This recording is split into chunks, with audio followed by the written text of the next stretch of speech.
Harris County deputies stumble upon a marijuana grow house near the Hardy Toll Road and Warwick Road while responding to a shooting.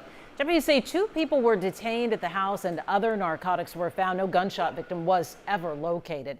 But new technology led them there and may help keep you safe. David Gonzalez has more on this program and how it works.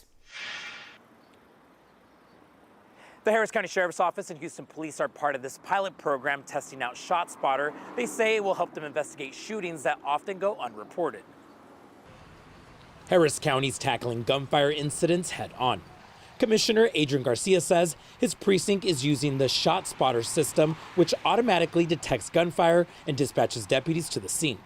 He says the initial deployment of the project within 1 square mile proved to be successful. 8 arrests, confiscated 5 guns, and have detected through the technology 290 rounds being discharged in the air. Since then, the program has expanded. 5 square miles in the Aldine area are under new surveillance using the ShotSpotter system. So how does it work?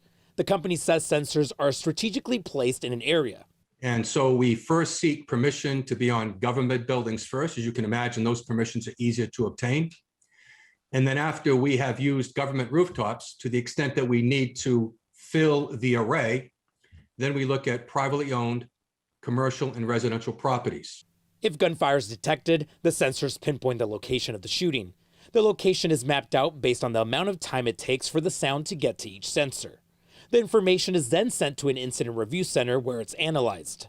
They determine if it's gunshots and dispatch police to the area. Anything that we can bring into the equation that will help law enforcement do their job better and safer and bring better results, it's obviously welcome. Commissioner Garcia believes it will help authorities respond to scenes, help them collect evidence, and make communities safer. Analysts in the Systems Review Center are also trained to detect other loud noises like fireworks and other bangs. In Houston, I'm David Gonzalez, KHOU 11 News.